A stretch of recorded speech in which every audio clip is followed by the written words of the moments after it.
I was just talking with the guys a few seconds ago about a good friend of mine, Benjamin Franklin Johnson. It was a tradition black folks had of naming their kids after some famous American in hopes it would inspire that kid to rise to great heights in his life. This little discussion is going to be about someone who was similarly named.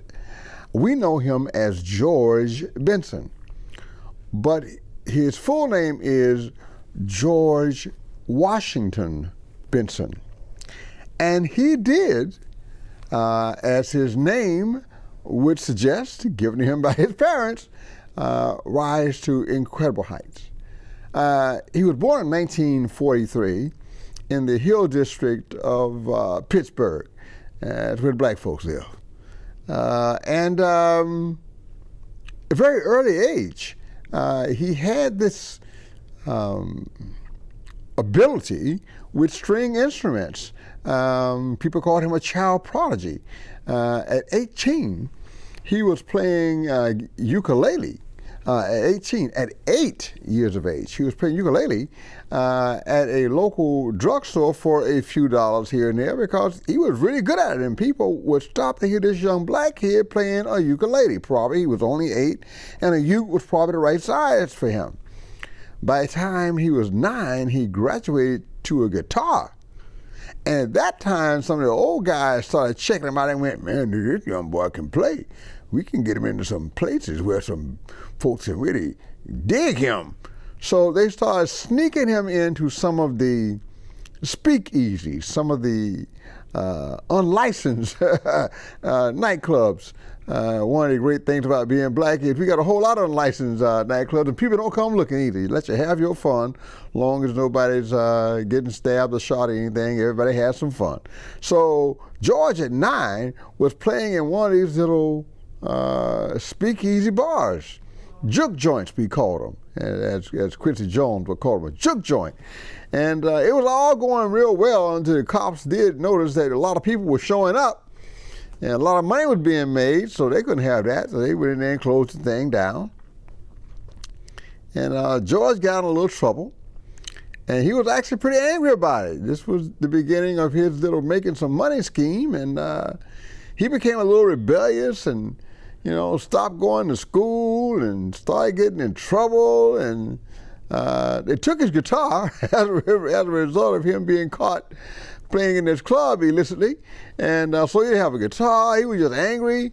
He ended up going to what we call the reformatory school. Very, very common trail for jazz musicians. If you all remember, Louis Armstrong went to the Colored Wasp's home, and that's where he learned to play the mellophone, then cornet. Well, George didn't learn to play in the reformatory school. But when he got out, his stepfather made him a guitar. And that's one heck of a stepfather, okay? Made him a guitar. Obviously, there's not a lot of money in the family. And once again, George strikes out doing what he's doing. But this time, the deal was you keep your education happening. So he went to Pittsburgh's famous Shinley High School. I remember they had a really good band program, great marching band, great jazz band. I'm not sure if George ever participated in any of that. I probably doubt it. Because by the time he was 17, 18, he was already playing a lot of professional gigs and had become the regular guitarist with Brother Jack McDuff, a great organ player, probably the biggest organ player out there in jazz other than Jimmy Smith. And so George was playing with one of the baddest cats on the planet and was doing gigs with other guys, that kind of bluesy, funk, soul jazz that the organ players were playing on those B3s back in that time. He did graduate from Shinley and go on to do his thing here and there and gain some notoriety because of all the great recordings he made, particularly with McDuff, and he had a chance to make recordings of his own, and he did that with friends he knew, keyboard and baritone sax, Ronnie Koob on baritone sax, first 2 albums he made, and they did, you know, okay, but got his name a little bit further. You know, they were not his first recordings, because even at 9 and 10, he made recordings for some of the smaller bootleg kind of labels, and actually had a couple minor hits just in the Pittsburgh area, but they were not hits by George Benson. They were hits by Little George, because there was also from Detroit a guy named Little Stevie, who we came to know as Stevie Wonder. So you had Little Stevie in Detroit, and you had Little George in Pittsburgh doing their things.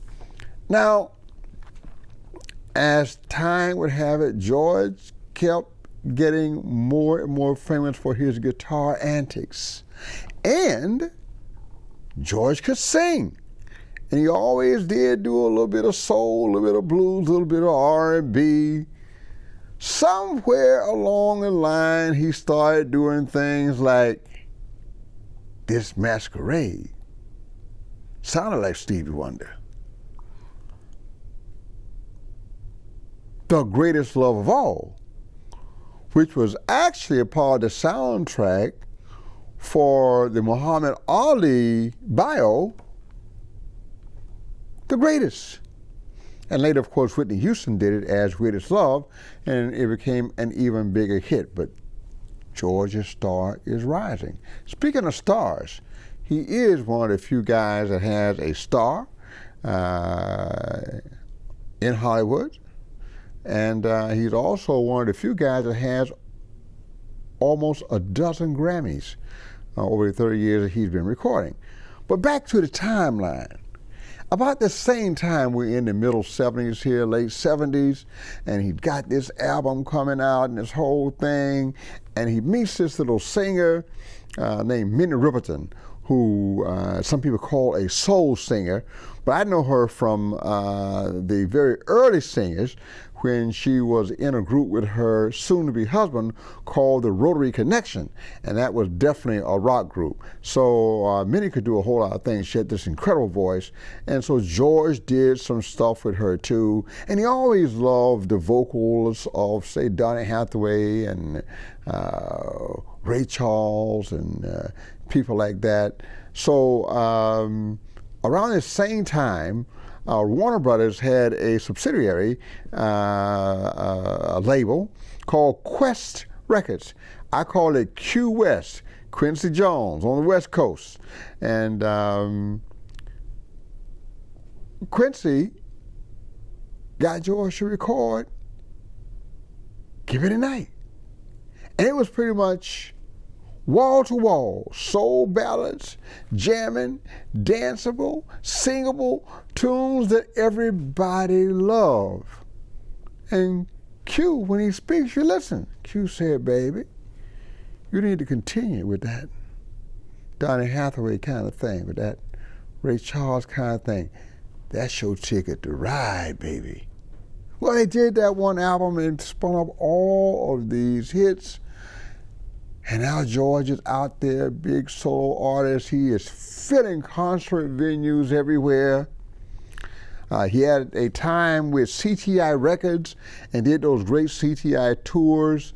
I actually saw him on tour with CTI, Winter Jazz, with Yerto and Flora Purim and Hank Crawford and Grover Washington and Stanley Tarantine. And of course, Stanley had a big hit called Sugar. Guess who the guitar player was? That's right, George Benson. So not only did George have this thing going where he's got these big pop hits of his own, but he's also continuing to play jazz, straight ahead jazz, soul jazz, whatever jazz and blues, because that is where he came from, and he never forgot it, and he never stopped playing it. So now we're in the late 70s, and his concerts are selling out. He's filling big stadiums. He's traveling internationally. Everything is going great. You know what? George is a very unusual man, very unusual musician. A lot of musicians get distracted. George had actually got married back in 1965 to his high school sweetheart, Johnny Lee. They are still married 60 years later. Yeah, George had this big career in travel, but he's a family man.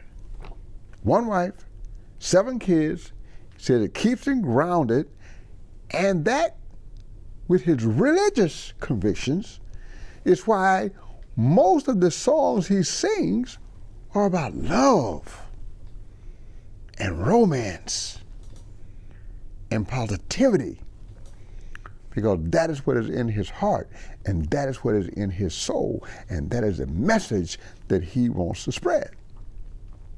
Now, he became a wealthy man, and everybody knows he's got homes in Hawaii and homes in Europe, and he got a place in Inglewood, New Jersey, and who knows where else. He's living large. And he's doing international festivals. He's slowed down a bit, but he still does festivals in the Middle East, in the Orient, all over Europe, in Africa. National Endowment of the Arts named him a jazz master. That's the highest award they give the jazz musicians. And you know what? He's still active out there, doing his thing. Yeah, 77 years of age and still going strong. From Pittsburgh, Pennsylvania, the Hill District. Born poor, child prodigy, playing in clubs at 9 with Jack McDuff, 17, 18, 19. Big hits in the 70s, 80s, international, and he's still going with movie soundtracks, you name it. And some of his songs, Give Me a Night, This Masquerade, these songs are going to be around forever. So George is going to continue to touch our hearts forever. So his family named him George Washington Benson. Now, George Washington may have been our first president. There is no doubt that George Benson is the #1 jazz guitarist, singer that this country has produced in terms of record sales, popularity, and the love quotient, baby. Thank you, Pittsburgh, Pennsylvania, Shinley High School, and everybody, Brother Jack McDuff, for bringing us George Washington Benson. Thank you.